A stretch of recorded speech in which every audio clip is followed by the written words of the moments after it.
Cheers. Cheers. Love this. Do you? Yeah, we went LaCroix. Mm-hmm. This is the first sober episode. All right. Well, hello, everyone. Welcome to Life on the Ave, episode 4.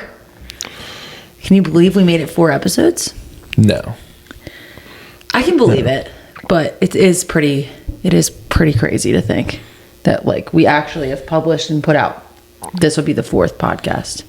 That is wild. This is something that we talked about for a long time. Yeah. And I'm not gonna lie, it definitely feels like, I don't know, just natural. Like, it does. It's so weird. We both are just like that. Yeah. And I'm honestly surprised at the amount of people that tune in. I know.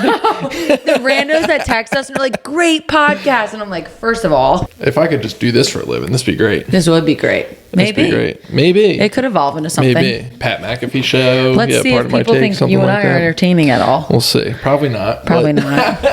Probably not, but it's facts. We're just doing it. We're just doing it. So let's quickly recap. Episode 1 was an intro. Episode 2 was the boys. Episode 3 was the girls. Now it's me and you. We are Mary Kate and Vincent Garment. I'm Mary Kate. He's Vincent. And yeah, we're super excited to be here. We have an awesome guest this episode. Vincent and I trust him. He's our next door neighbor. He holds our daughter Murphy for us and plays with her a lot.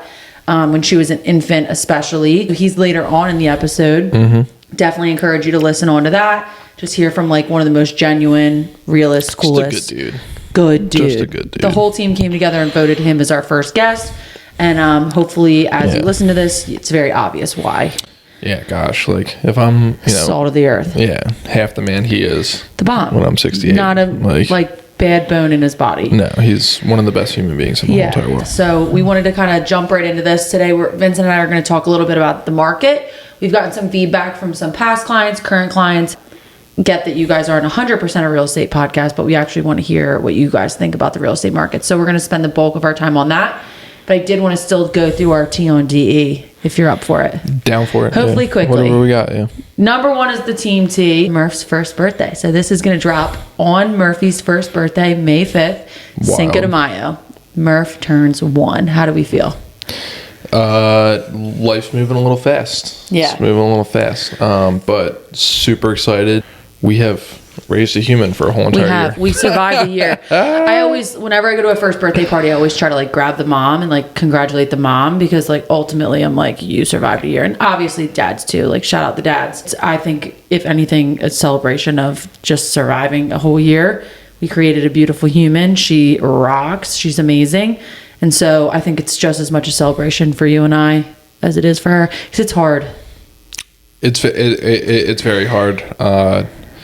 You think you're prepared, but you're not. Never. Yeah, no. I babysat a and she's million an easy kids. Kid too. Like, gosh, there's some rough ones easy. out there. Yeah, she's so easy. We've been so lucky. I don't know. I haven't been sad about it. I think because I've been so distracted planning our birthday party and getting ready for the new baby. I just haven't really had time to sit down. I've been the sad one. Yeah. You've been the sad one. Yeah. I haven't really had time to like sit down and like reflect on the fact that she's going to be 1.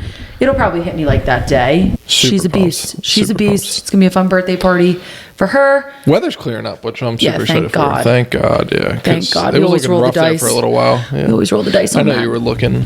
Oh yeah. I've been looking for months. I've been looking at Farmer's Almanac like weeks ago. So yeah, that's the Team T. The local T, legalization of marijuana in Delaware. How do we feel? We're jacked up about it. So what exactly, I don't even really know. What is exactly legal now?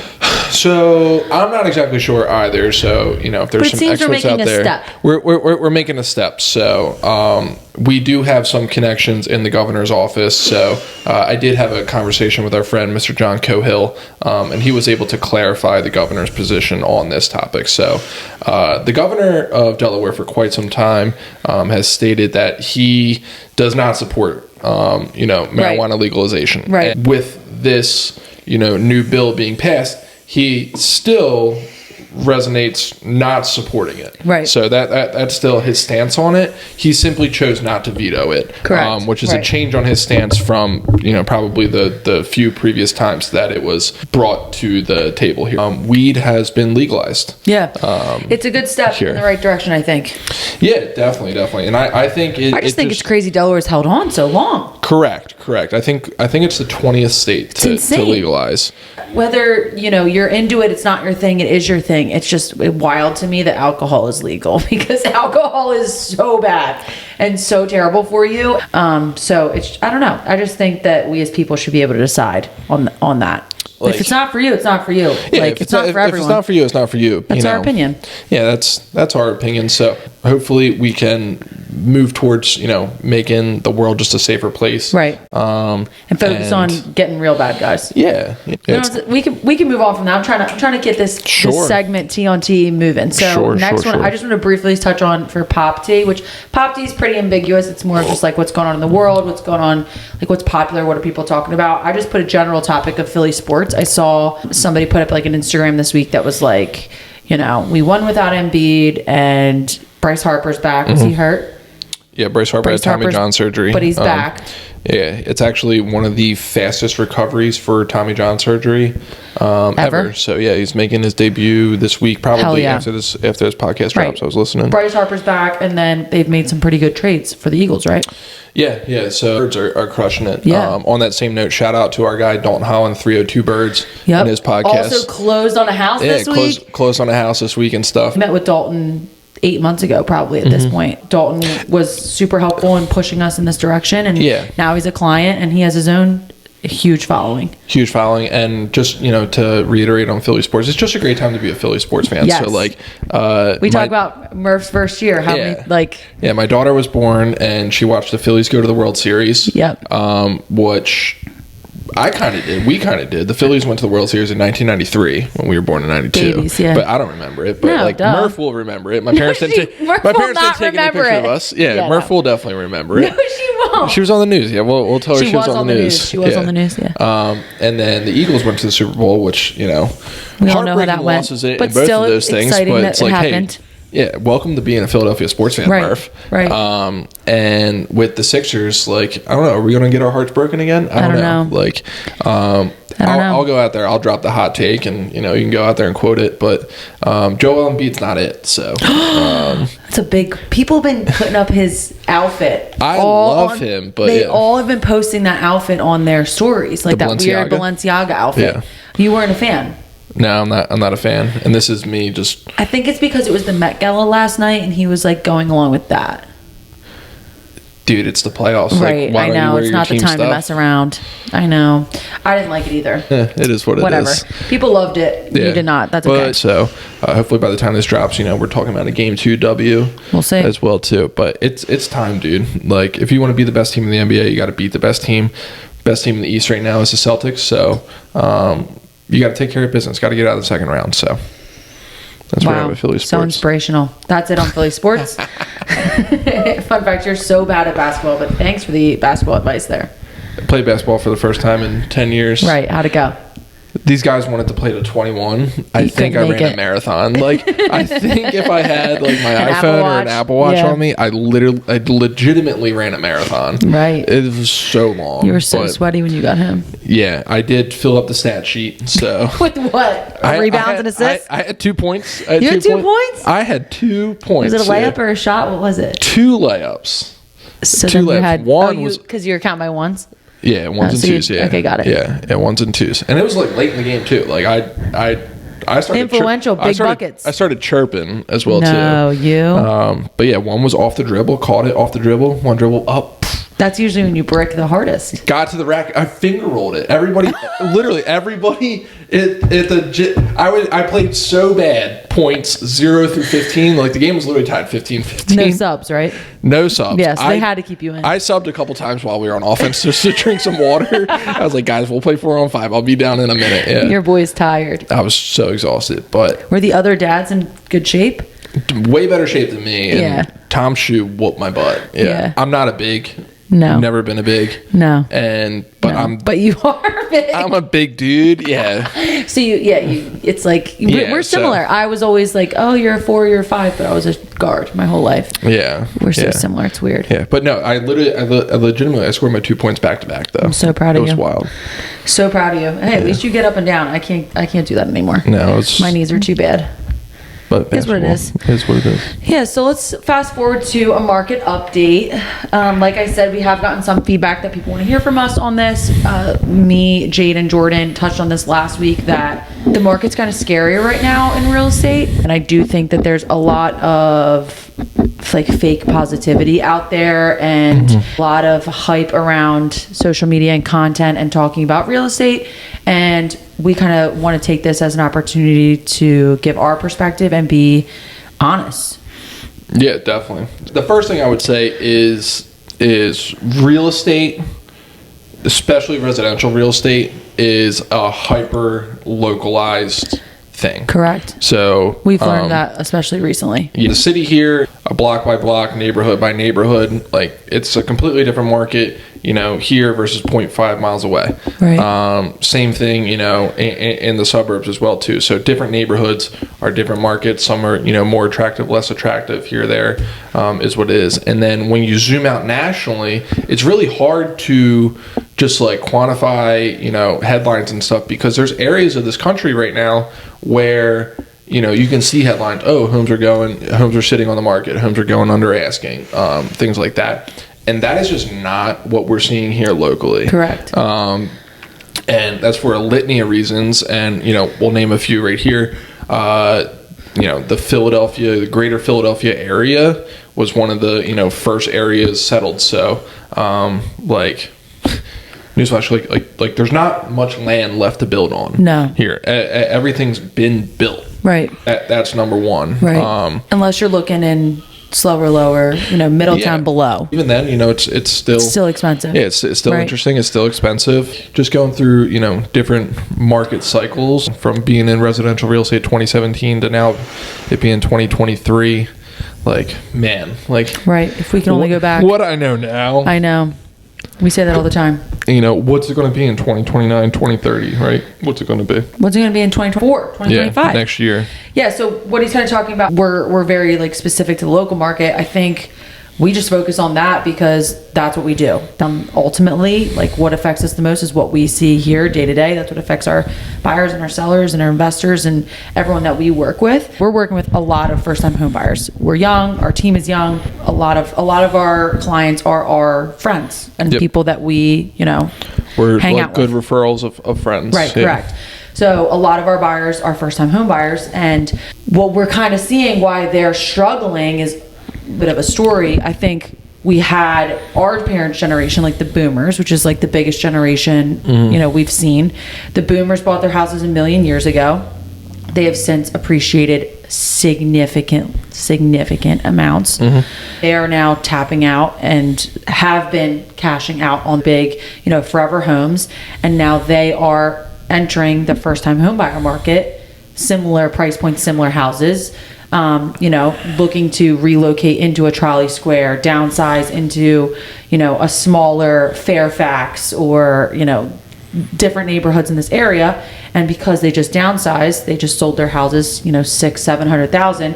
They're now entering that $250,000 to $400,000 price point, the sweet spot of our first-time home buyers, with cash. We're seeing houses go up on a Friday, $300,000, by Sunday night at 5:00, there's 18 offers, 2-3 of them are cash. And we have these first time home buyers that are coming to us and they're like, oh, well, I need to have an inspection and I'm gonna, go in at ask. And we're having a really tough time, with some of those first time home buyers. Yeah. Mary Kate touched on a few, issues that our buyers are having, but frankly, it is tough out there right now.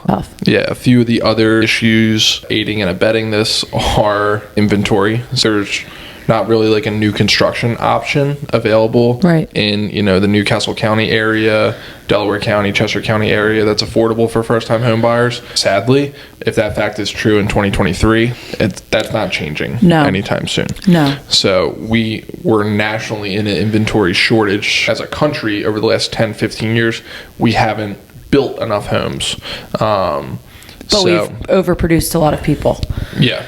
Right. Yeah. So because now the millennials are starting to buy, and it's a whole new generation of buyers. In the last few years, when interest rates were historically low, these people were able to, you know, refinance, cash out some money, or, you know, lock into a super duper low interest rate where now they're able to, you know, borrow against their house.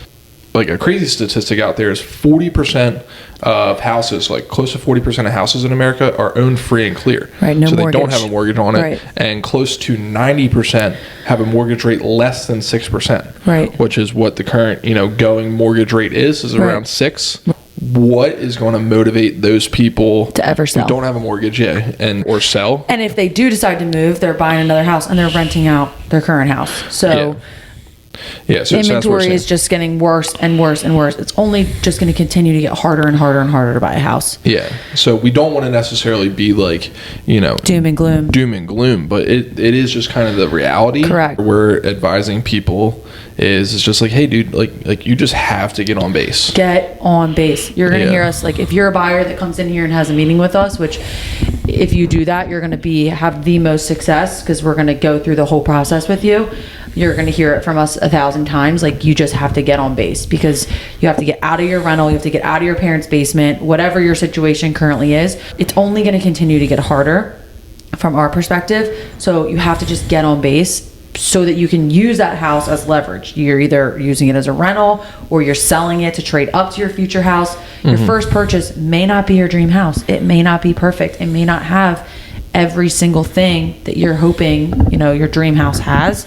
But at some point, like you just got to, what we say, lay out the hammer and like get on base. And what does laying out the hammer look like? Presently today in this market, it means waiving inspections. It means going over ask. It means covering appraisal gaps. A lot of like really scary things. We have people covering transfer tax for the sellers.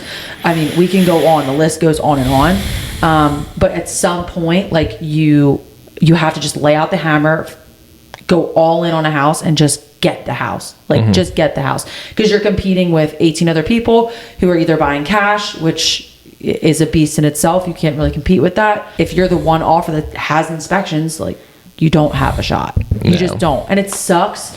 And it's so brutal when we have to have these conversations with our buyers, but it takes most of our buyers 2 or 3 offers.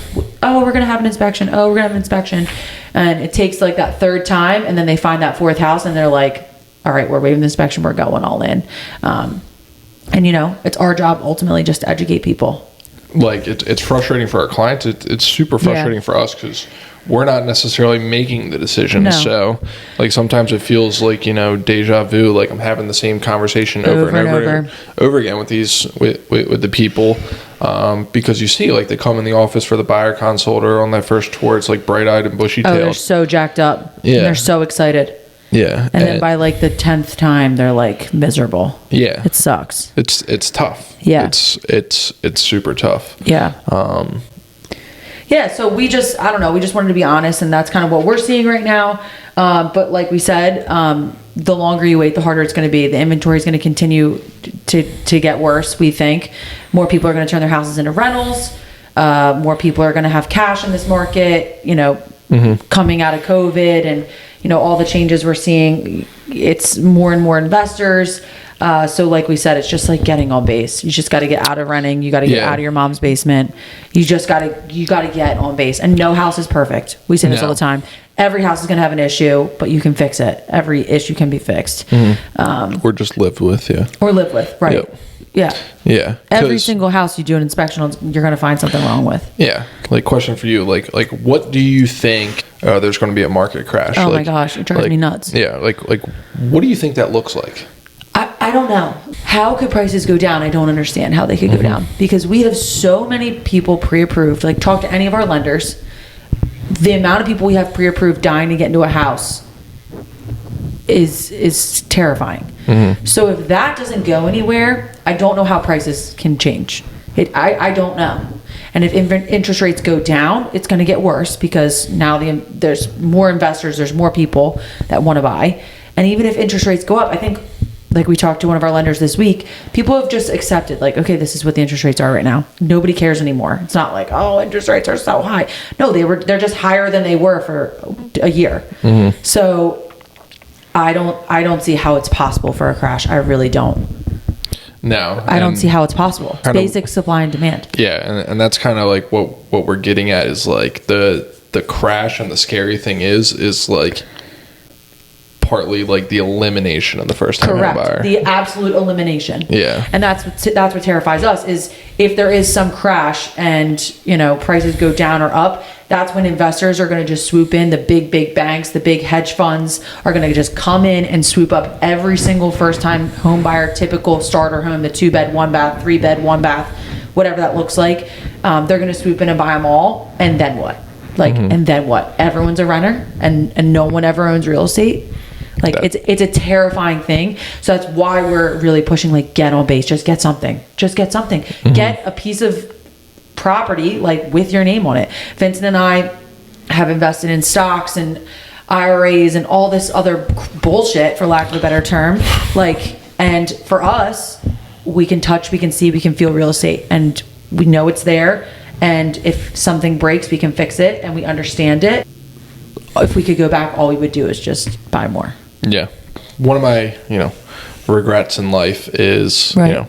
We bought some real estate, but just knowing what I know now in 2023 versus what I thought I needed to know in 2020, 2021. Yeah. I wish I would have bought just more turnkey real estate. So right. We did a lot of renovations. Yeah, we did a few big rehab projects. Right. Which we didn't necessarily need to do. Yeah, because that's what I was reading about at the time and stuff, the BRRRRs and stuff like that. And, right. And we learned a ton. Yeah, learned a ton, but, wish I would have just bought a couple more turnkey projects. Correct. Right. But it is what it's it is. It's all hindsight. So that's kind of, what we're dealing with first-time home buyers and just kind of general market update. Another question that we get all the time from past clients and just general people coming to us is hey, I want to buy, my first investment. Right. I got my first home. Yeah. Now I want to be a landlord.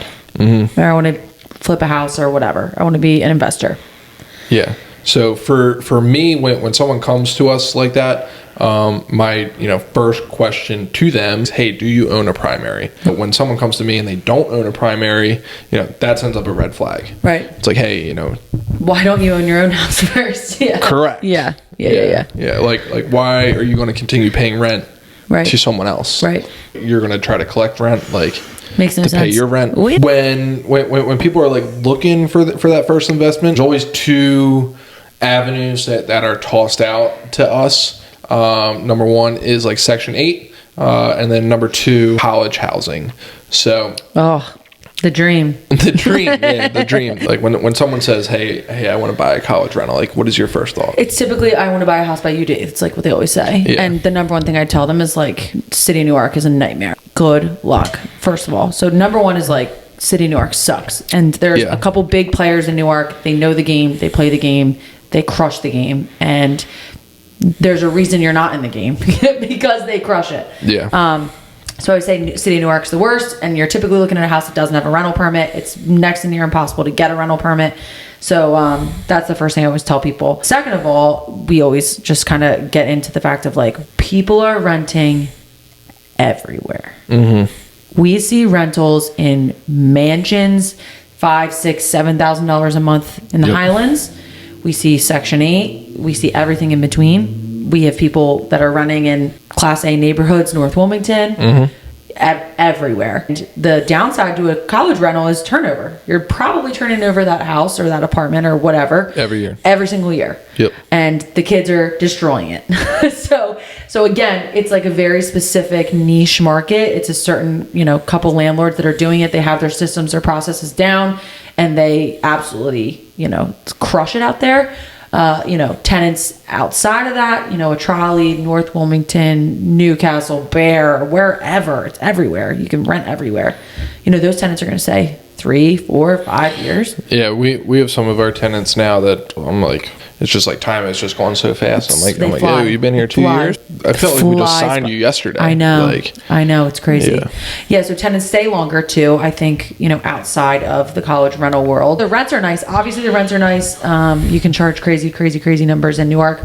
But again, you're then paying the premium. You're up against these larger landlords. If and when a house does come to the market, you're going to pay an absolute premium for it. If you're going to get a deal, it's going to be off market, and you're just probably not, you don't know what you're doing. So it's just probably not the good option. And on the flip side of it is buying like lower priced housing. So like there's houses out there 50 to 100, 125,000. My suggestion with that is, you just need to really understand what you're getting into there. Right. And, understand the neighborhoods, and just do your research, no matter what you're buying, whether you're buying $1 million house or a $50,000 house. You're dealing with people's livelihoods and stuff like that, and providing a place for someone to live. So, definitely, do your research, do your homework, to make sure that you pass your rental inspections, and just like really understand and set some proper expectations for what you're going into.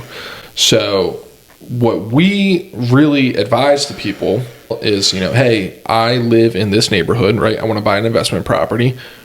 Why don't you just look right around there? Right. So super simple way to do it is just, that move up purchase. So, you own one house as your primary, and then you buy, your next one. You live there a couple of years, so you buy your next one. You turn that first one into a rental. You buy your neighbor's house. Yeah. Ideally. Yeah. So you buy your neighbor's house. Right. So Mary Kate, you want to talk about buying your neighbor's house? Yeah. So we're a prime example. We lived a couple blocks over our first house, and while we were living there, our back window faced older homes, needed some work, needed some upkeep. So every time I walked in my backyard, or I could see it from our bathroom window, we looked at it every day. We're like, somebody's got to buy that house. Somebody's got to clean that house up. And we looked at it every day for like 3-4 years. One day Vincent was driving by, saw some people outside, bunch of commotion, just pulled over, jumped out and was like, hey, like, what's going on here? Met the owners, made them an offer. And how long did it take us to get that house under contract? A year, 2 years? Took like 18 months to 2 years. 2 years. Yeah. So about 2 years. Got in contact with the owner and kept up with them for 2 years, and said, when you're ready, we want to buy it. Just constant emails, texts, calls, kept up. Went under contract on our wedding day. They emailed us on our wedding day, and I had a rule for Vincent the day of our wedding: don't call me, don't text me, like meet me at the aisle. And I looked down while I was getting my hair done. He was calling me, and obviously it was like 3:30. We're getting married at 5 o'clock. We're getting married like so soon. Like we made it all day. Like what could this guy want? And so I thought it's either really good news or it's an emergency. Like there's no in between. So I picked up the phone and you told me the news that they had signed the contract. We went under contract, just super serendipitous, meant to be. So we went ahead and bought our literal neighbor's house. And then second option is our girl Jade just did the same thing. Yep. Yeah. Her backyard. Literally bought her backyard, and we've had a handful of clients do this. So we've had Brooke Verditis do this. We've had Dan Belk do this. It just makes sense. It makes sense. And everybody's brought fixer-uppers too, which is cool to think about. Yeah. Now, does that help out with our problem? Our first problem? No. It does not help out our first time home buyer. This is contributing to the problem. Yeah, it definitely is. Yeah. So, it's a little bit of a catch-22. It's something that we wrestle back and forth with. Right. Sort of deal. We come from some mentors who aren't interested in selling. And like frankly, like we've bought a lot of houses, but we've never like sold one ourselves. Never sold one. Right. We sold, near and dear family members, grandma houses, stuff like that. Yeah.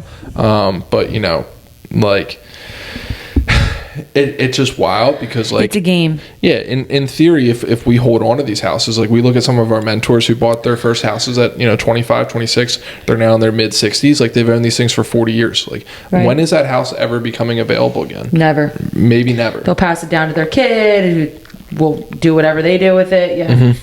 And that's what we said. Whenever we show people houses, we're like, when's the next time this is going to be for sale? Because if somebody buys this, they're going to live in it, or maybe they're going to rent it out, or whatever they decide to do with it. And if you look at that on a macro scale, it's like, when are these houses ever going to be for sale again? If these problems that we're seeing continue to happen, first-time home buyers turning their house into rentals, boomers downsizing and, moving into these areas, or hedge funds buying up houses everywhere, because real estate is the only asset type that is holding their value. It's contributing to the problem, but we're here to advise our clients and guide them as best we can, whether they're on the buy side, sell side, rent side, whatever. Yep. We're going to be as honest, and it's our job to educate. It is. Yeah, because something you've struggled with is like, well, what do we do? Because if ultimately to buy a house, you're waiving every contingency, you're doing all this crazy stuff, like what do we do? Like what value are we bringing to the table? And what I always tell you is like, we're educating people because they don't see this. They don't do this every day like we do. And so it's our job to tell them. And it sucks that it's bad news, but it's our job to tell them. It is. Yeah. And it's a tough job. It's a tough job. Yeah. People think it's like all like glitz and glamour, and it's a lot of glitz and glamour. Everybody sees the TikToks, the podcasts, the happy hours, right? The settlements, the boomerangs, all the stuff we do, which is super fun. But I think we do all of that because it's so hard. And like we have to celebrate the wins because you don't know when you're getting your next one. You don't know when, right? Yeah. Right. God forbid we have another COVID or interest rates go. Who knows? Like who knows? So like we do celebrate the wins because who knows? It's a scary time. But we're doing our best. We're doing our best, and the people that are working with us are getting there. We're putting in good, solid offers every single weekend. Our clients are putting in good offers. During the week as well, too. During the week as well, yeah. If you see a house go up that you like you got to be the first tour. You have to be first. And luckily, we're a team of young, hungry agents. We're going to be first. Yeah. We're going to get you in the door first. If you're available, we're available. We're getting in the door first. Yeah. And hopefully we're writing the first offer, and we're going to battle it out from there. So yeah, that was a fun one. It's interesting for sure. It's intense. No, it's intense. I think people will appreciate it though. Yeah, and that's what we want to do. We don't want to blow smoke up anyone's butt or anything and stuff like that. Like, no, we're not here for that. There's a lot of people who love to ask us, hey, how's the real estate market, right? And we're like, do you want to sit down and talk? Yeah. Like, how much time do you have? Yeah, what are you interested in, right? Do you have something to sell? Because right now is a fantastic time to sell. Right. If you have a house to sell, let's talk. Great. Yeah, but it's a great market. Yeah, if you own a house, you should seriously consider getting another because right. Why not? Why not? Right? Why not? Like where else are you going to put your money? People love talking about the real estate market too. They love it so much. Yeah. Cool. Too funny. Well, I feel like that wraps it up. This is again Life on the Ave. This is definitely the life on the Ave. This is what we're living every single day. So we kind of wrap it up. Doors always open. If you're in the area, pop by. If the lights are on, we're here. Unless we're recording a podcast, we'll probably lock the door. But we're always here. If you ever want to drink, I will be able to drink in 2 months. Big Mama's got some catching up to do. Or left or less. Yeah, I got a lot of catching up to do. Yeah. You got some designated driver life coming up here shortly. For sure. I've put in my time. Yeah, so if you ever want to drink, if you want to come hang out with our baby, you're welcome to do that too. We're going to have a second one here shortly. So as you will hear, because this is going to roll into Handsome Joe. Yeah. As you will hear, we do pass out our baby. Yeah. To strangers she's available. Who become friends. Yeah. So whoever wants to watch her, feel free. Hit us up. Yeah. So next segment is going to be our guy, Handsome Joe. Hope you guys enjoy it. Love it. Love it. Thanks for tuning in. All right, let's get into it. Let's go. Come on, man. Yeah. So we have our first guest here. We're super excited. The whole team came together and voted you as the first guest. We put together a long list. There's like 20 people we want to have in the next year or so. And you were the #1 voted choice. This is the Handsome Joe. Thank you very much. It's very kind of you to say, but I can understand. I can understand. Yeah, Why wouldn't we? Well, really. So we know Handsome Joe. He is our next door neighbor at the office. We moved in here October of 2021. When did you move in next door? Before us? A year ago. 1 year ago. Yeah. So we were here first. Yes.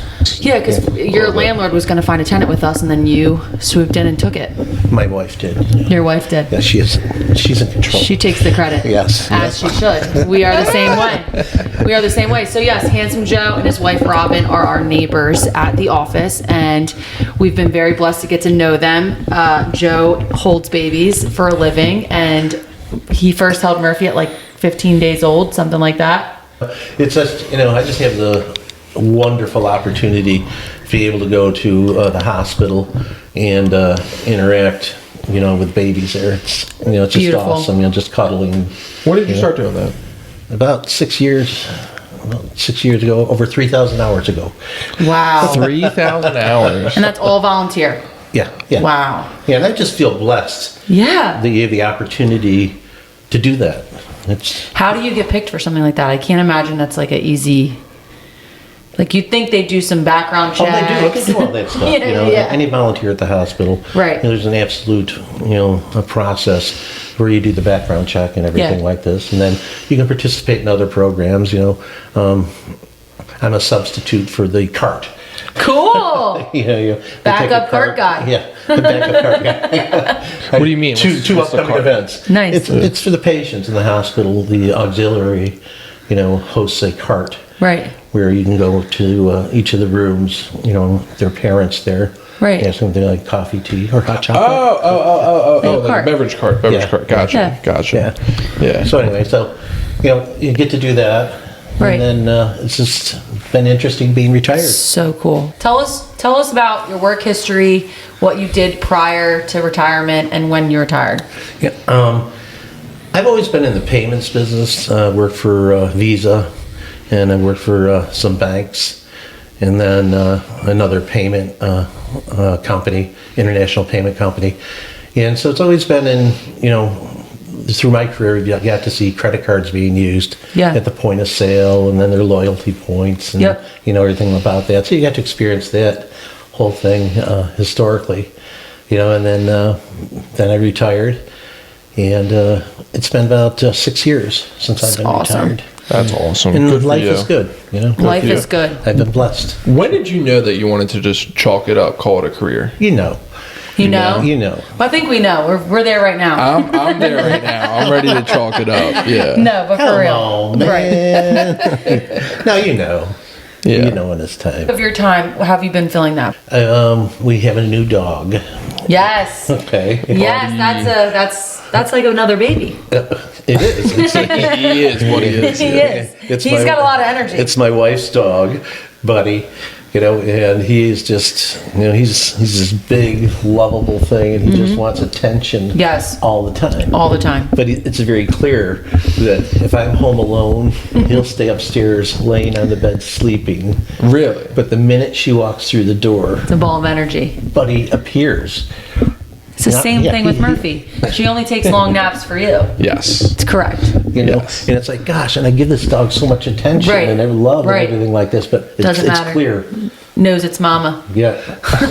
He knows it's mama. That's the same with us. Murphy will only take like 30-minute naps for me, but if he's watching her, she'll go down for 2 hours. 2-3 hours, no problem. No problem. It's so annoying. She'll wake up. I'll give her the Binks back. She'll go right back Pat her down. butt. Yeah, she goes right back But down. for me, So she's are you 1,000 trying to miles be an hour. less intense around her? I don't know. Probably should. I don't know what it is. She just sees me and wants to, I don't know, jump on me, play with me. I don't know. Yeah.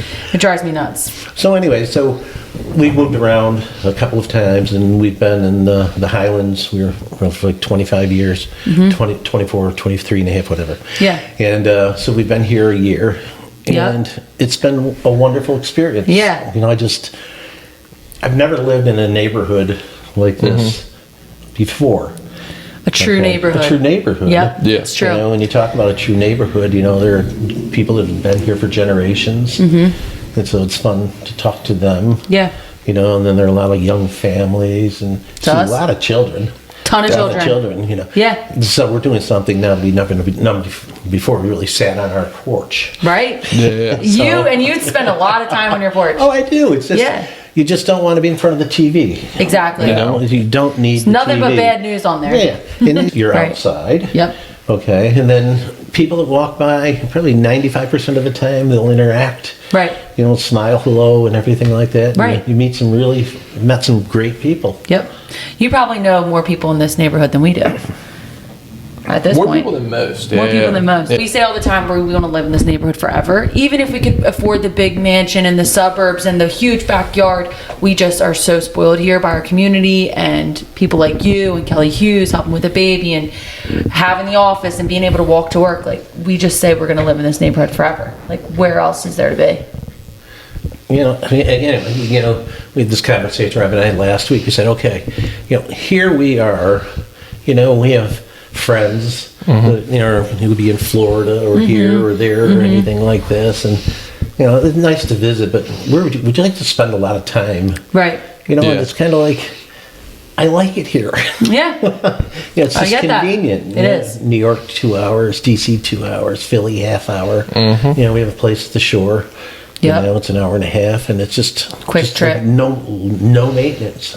Yep. I love it. Not a bad life, and you're renting now. How's that been? And that's awesome. He just sent us. He re-upped us. Nice. For 2 years. Sweet. 2 more years of Handsome Joe. Locked him in. Locked in.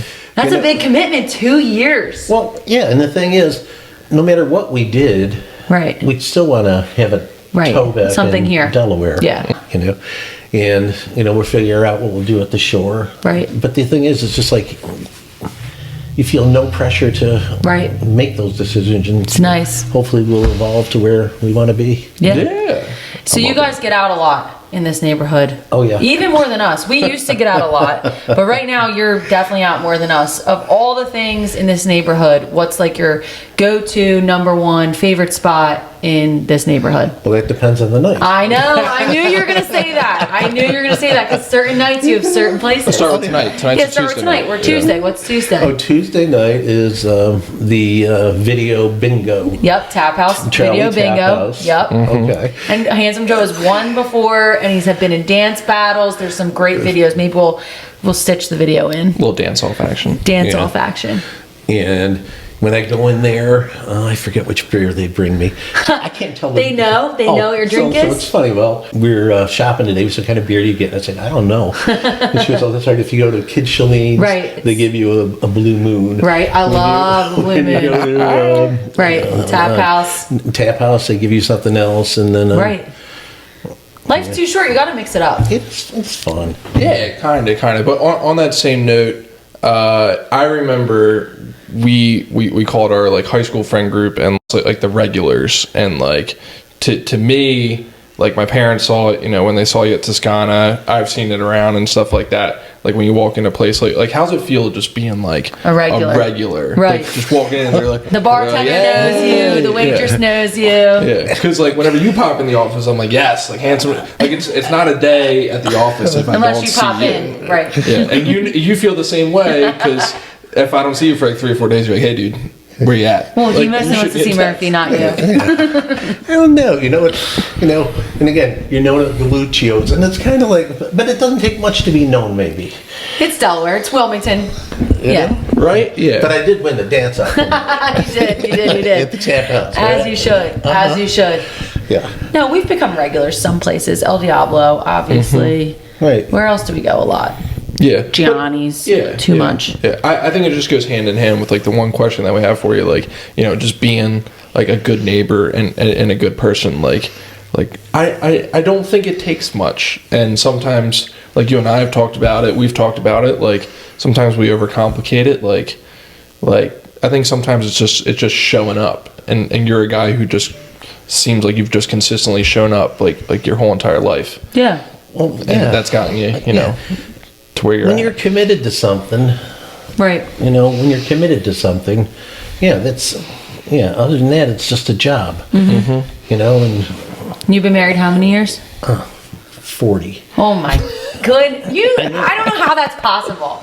You're telling me. I don't know how that's, well, I know, marriage-wise, I know that's possible, but you guys just don't, especially Robin, like, you guys just seem so, like, you don't seem even close to that. I wouldn't give you a day over 55. Right. You don't seem even close to that. Unless you got married at 15. Thus, Handsome Joe. That didn't happen by accident, okay?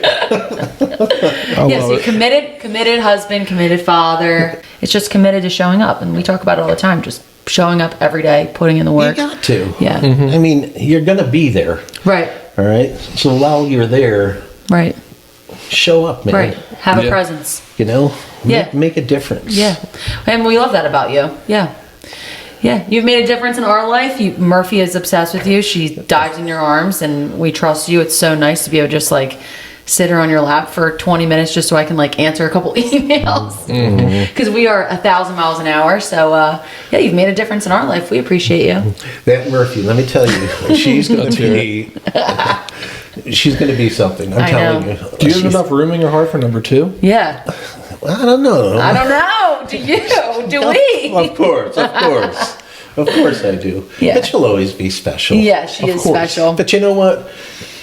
She will have developed enough and be confident enough by the time, right, he starts to get love. Right. She'll recognize it as a good thing and not see it as a competing thing. Yeah, it's true.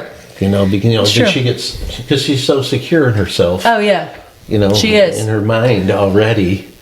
She's she not definitely gonna, is. She loves her people too. Yeah. She's got her people. She knows who they are. Yeah, she's one of a kind. She's one on Friday. Wow. This comes out on Friday. And so this will be her birthday today. Wow.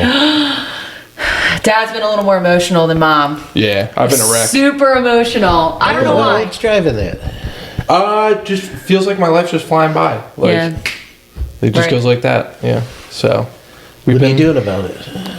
Trying to slow it down. Okay, good. Not possible. You're getting there. And by that, you should think about how you're allocating your time. Right.